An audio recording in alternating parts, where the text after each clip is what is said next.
بیوی کے منہ میں لقمہ دیتا ہے کہ اس کا اللہ نے مجھ پہ حق رکھا ہے، اس نیت سے اگر بیوی کے منہ میں لقمہ دیا لاڑ اور پیار سے، اللہ اس پہ اجر و ثواب لکھتا ہے۔ اچھا، صحابہ کو اس پہ تعجب ہوا، یا رسول اللہ ایسا کیسا؟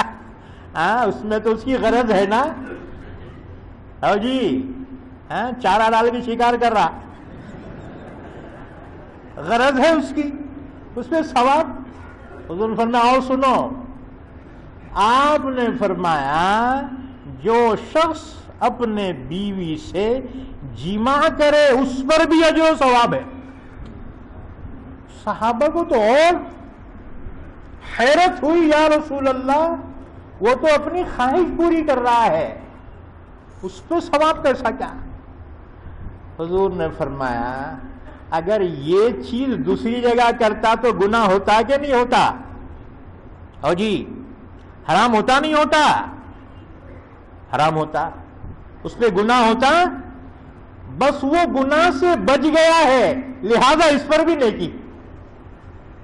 کیا کہنے پروردگار، کتنا لاڑ ہے دیکھو، یہ ہم ہیں ناخدرے، گود میں بیٹھ کے مدرے حدرے، اتنا لاڑ خدا کو یہ بندوں پہ ہے، اور نبی بھی ایسے بھیجے بہت لاڑ امت پر، کہاں کہاں ثواب تمہارے لیے رکھا ہوا ہے۔ او جی ثواب حاصل کرنے والوں، اللہ نے کہاں کہاں تمہارے لیے ثواب رکھا ہے، اور ہم کہاں کہاں بھٹک رہے ہیں، کتنی ناقدری ہے۔ اسی لیے دیکھو اللہ کی اتنی مہربانی کے باوجود اگر کوئی جہنمی بنا اس سے بڑا بدنصیب کوئی نہیں،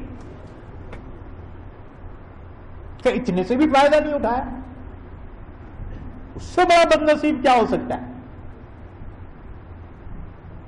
تو اللہ تعالیٰ نے فرمایا وَكَفَى بِرَبِّكَ بِذُنُوبِ عِبَادِهِ خَبِيرًا بَصِيرًا، اور کافی ہے آپ کا رب اپنے بندوں کے گناہوں کو جاننے والا، دیکھنے والا۔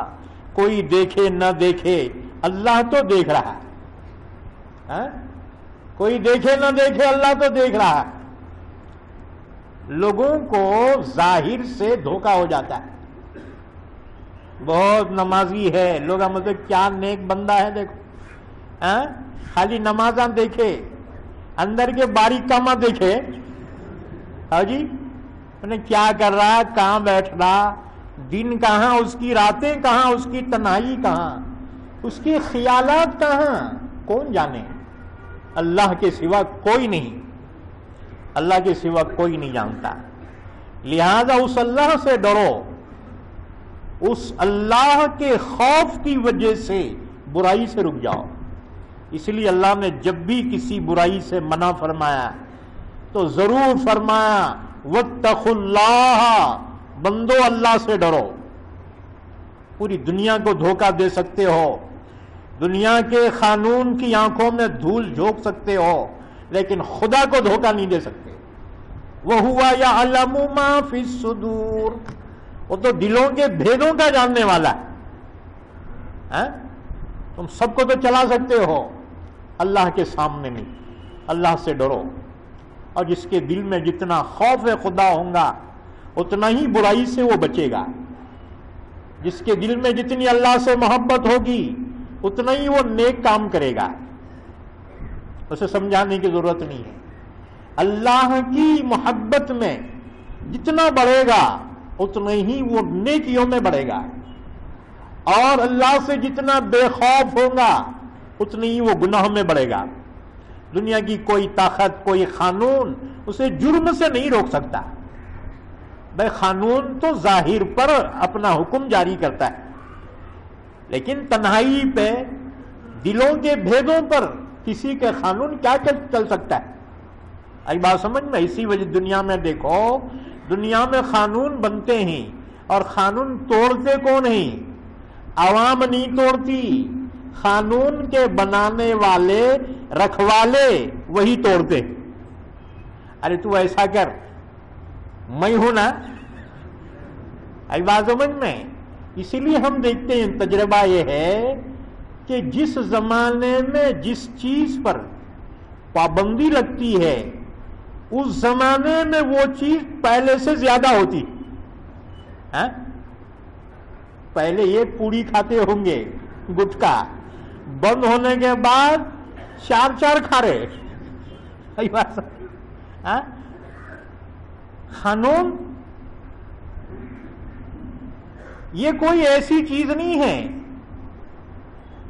کہ خود بخود لاگو ہوتا ہو، اس کو لاگو کرنے والے انسان ہوتے ہیں. اگر وہ انسان مخلص ہیں تو قانون جاری کریں گے، اگر مخلص نہ ہو وہی قانون شکنی کریں گے. اری بات سمجھ میں؟ ہاں، یہ حالات حاضرہ بھی ہیں. قرآن صرف پہلے زمانے کا نہیں ہے کہ اسی زمانے کے واقعات بیان کرے. فی الوقت قرآن کی رہبری کیا ہے یہ بھی ضروری ہے. قرآن ہر زمانے کے لیے رہبر ہے. اسی لیے حالات حاضرات کے اندر قرآن کی رہبری کیا ہے، رہنمائی کیا ہے، وہ بھی سمجھنا ضروری ہے. تو اللہ تعالیٰ کافی ہے، اپنے بندوں کے گناہوں کو جاننے والا، دیکھنے والا. اگر وہی معاف کرنا چاہے تو اور بات ہے. لا يسأل عما يفعل وهم يسألون. اللہ کا فیصلہ اسے کون چیلنج کر سکتا ہے؟ اللہ کے لیے، اللہ کے فیصلے کے لیے نو چیلنج. سب کے لیے ہوگا چیلنج، اللہ کے لیے کون پوچھے گا اسے؟ وہ مالک مختار ہے، وہ بادشاہ حقیقی ہے، جو چاہتا ہے کرتا ہے. فعال لما یرید، اس کے اختیار میں ہے. اس لیے دیکھو، اس اللہ کی نافرمانی سے بچو. اس کے بعد پھر فرمایا انسان جو ہے اتنا سب سمجھتا پھر اور کیوں نافرمانیاں کرتا ہے؟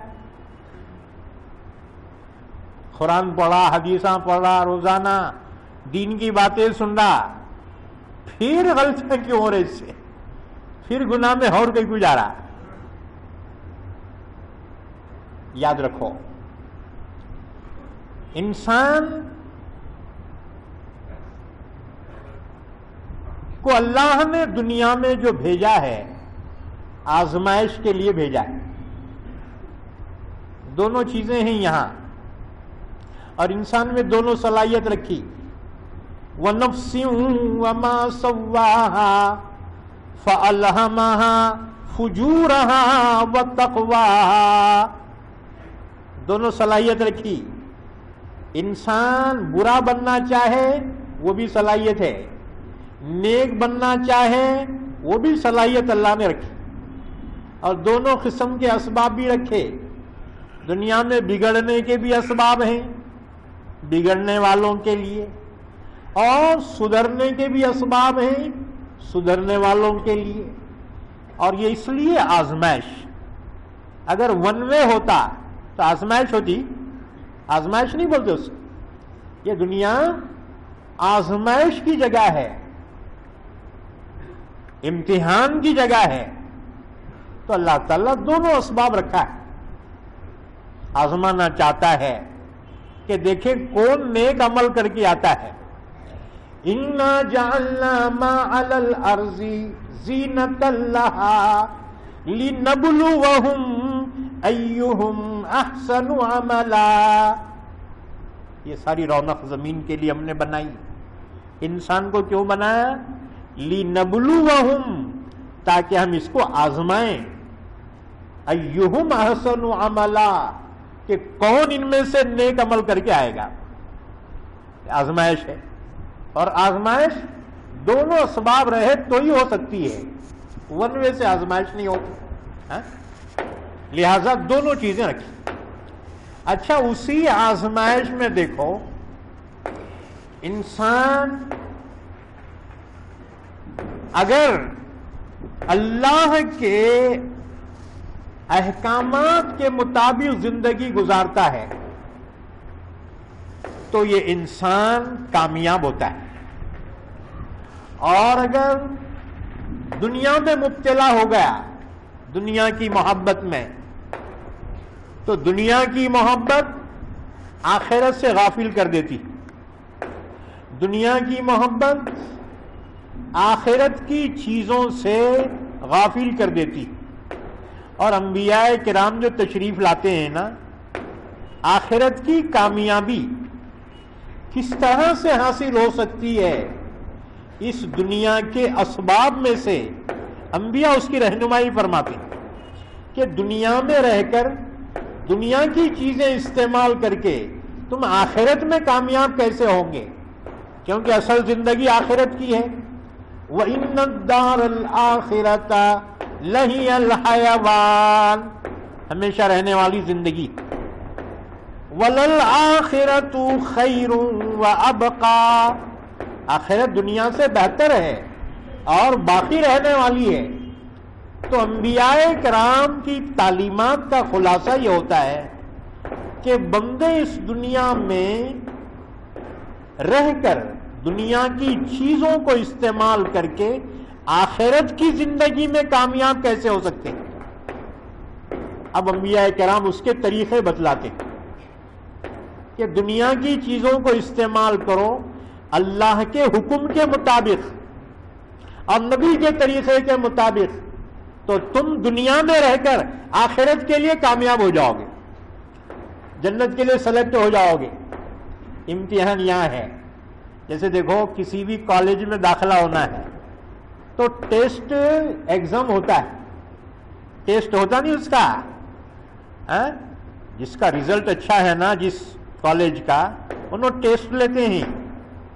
بغیر ٹیسٹ کے داخلہ ہو گیا تو سمجھیے تعلیم یہاں کی ایسی ہے، اور جہاں ٹیسٹ ہوتا نا سمجھو وہاں تعلیم بہت بہترین ہے. تو اچھی جگہ کے لیے ٹیسٹ ضرور ہوتا ہے. تو گویا آخرت اور آخرت کی کامیابی کی جگہ جنت، اس کے لیے اس دنیا میں ٹیسٹ ہے. آئی بات سمجھ میں؟ یہ ٹیسٹ میں کامیاب ہو گئے وہاں داخلہ جنت میں ہوگا.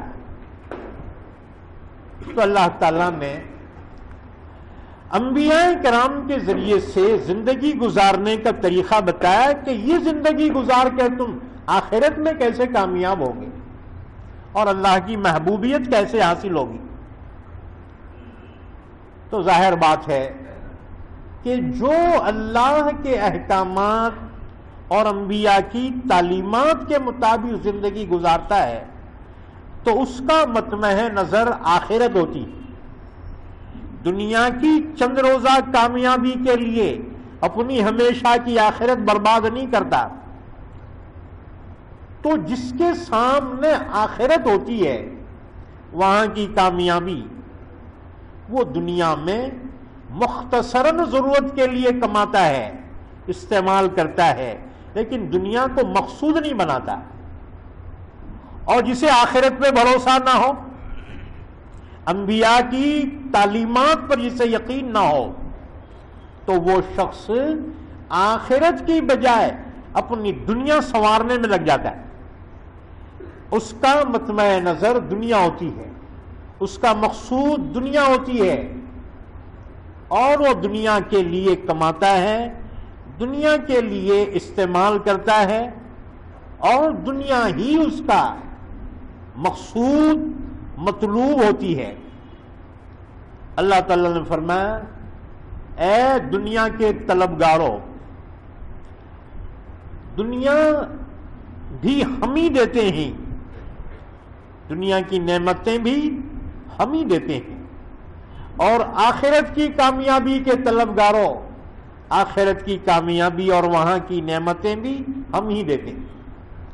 لیکن فرق یہ ہے کہ دنیا کی نعمتیں ہم اس کو دیتے ہیں کہ جس کا مقصود دنیا ہوتی. دعا کرتا ہے ربنا آتینا فی الدنیا، یا اللہ دنیا میں کیا دینے کا ہے؟ اللہ نے فرمایا وما لہ فی الآخرۃ من خلاق، آخرت میں اس کا کوئی حصہ نہیں. اچھا، اور جو اللہ سے دنیا اور آخرت دونوں کی بھلائی چاہتا ہے ربنا آتنا فی الدنیا حسنۃ وفی الآخرۃ حسنۃ وقنا عذاب النار اولئک لہم نصیب مما اکتسبوا. اللہ تعالیٰ نے فرمایا کہ جو دنیا آخرت دونوں کی بھلائی چاہتا ہے تو جو مانگا ہم دے دیتے. دنیا میں بھی بھلائی دیتے ہیں، آخرت میں بھی کامیاب کر دیتے. کیا مطلب؟ کہ دنیا میں رہ کر وہ ایسے عمل کرتا ہے آخرت کی نعمتوں کا مستحق ہو جاتا ہے. اور رہ گئے دنیا دار کہ جن کا مقصود اور منتہا دنیا ہی دنیا ہے، اللہ نے فرمایا سنو، جو تم چاہو وہ نہیں ہوگا، اس میں بھی ہم جو چاہیں وہی ہوتا ہے، اور ہم جتنا چاہیں اتنا ہی دیں گے. تمہاری چاہت پر ہر خواہش تمہاری پوری نہیں ہوگی. اس میں پابندی لگا ہے دنیا کے چاہنے والوں کے لیے کہ تم دنیا کو مطمع نظر کر کے آخرت کو برباد کرنے والوں، دنیا ہم اتنی ہی دیں گے جتنی ہم چاہیں گے، اور سب کو نہیں دیں گے، جس کو چاہیں گے اس کو ہی دیں گے. لیکن آخرت میں اس کا کوئی حصہ نہیں رہے گا. آخرت میں ہم جہنم میں داخل کریں گے. من کان یرید العاجلۃ، جو شخص دنیا چاہتا ہے، عاجلہ، عاجل یعنی نقد اور عاجل ادھار. اسی سے ہے دیکھو مہر معجل نقدی اور مہر معجل ادھار. تو عاجل یعنی نقد اور عاجل ادھار. تو دنیا کو عاجلہ اللہ نے فرمایا. من کان یرید العاجلۃ، جو دنیا چاہتا ہے، اور یہاں پر مضارع کا صیغہ استعمال کیا، اور آخرت کے لیے ماضی کا صیغہ استعمال کیا. قرآن کی نزاکت دیکھو، ایک ایک حرف میں نزاکت قرآن پاک کی. وَمَنْ أَرَادَ الْآخِرَةَ، وہاں کہا جو آخرت کا ارادہ کیا، ارادہ ماضی ہے، اور یریدو مضارع ہے. دنیا کے بارے میں کہا یرید العاجلۃ، جو دنیا چاہتا ہے. کیا مطلب؟ کبھی کبھی دنیا چاہتا ہے، اس کے لیے وعید نہیں ہے. جیسے دیندار بھی چاہتے یا اللہ ذرا تھوڑا میرا گھر بن رہا، تھوڑی برکت دیا تو گھر پورا ہو جاتا. ذرا حج کو جانے کے تھوڑے پیسے کم ہو گئے، تھوڑے اگر جو ہے تو دے دیا میں چل جاتا ہوں. بچوں کی شادیاں ہیں اور بچوں کے فیس بھرنا ہے. دنیا ہے نا، یہ کبھی کبھی بندہ مانگ لیتا ہے، ہمیشہ تو نہیں مانگتا نا دنیا، یہ وقتیہ طور سے مانگ لے گا. تو وقتیہ طور سے دنیا کا چاہنا وعید میں داخل نہیں ہے، اس کے لیے جہنم کی وعید نہیں ہے. اس کی اگر ایسی بات ہوتی تو یہاں اراد العاجلۃ اللہ فرماتا، جو ایک مرتبہ مانگا سیدھا جہنم میں. نہ، یہ قانون نہیں ہے، بلکہ کیا فرمایا؟ من کان یرید العاجلۃ،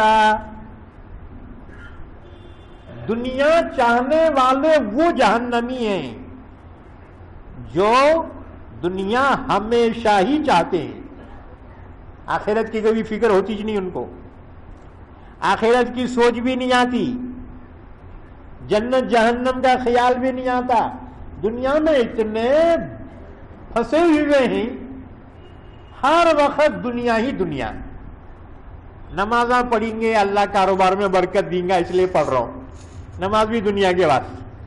دعا کر کے ہاتھ اٹھا رہا ہے، یا اللہ میرے کاروبار میں برکت دے، کھیتی میں برکت دے. منگ رہا تو بھی دنیا سے منگ رہا. ایک بات سمجھ میں؟ اچھا دعا کروا رہا عالموں سے، حضرت دعا کرو امام صاحب کہے کے واسطے، تیرا دکان کا اناگریشن ہے، ذرا برکت ہونا بول کے.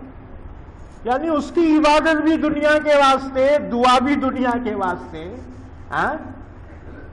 یہ ہے ہمیشہ اس کے دماغ میں دنیا ہی دنیا ہے. ہمیشہ اس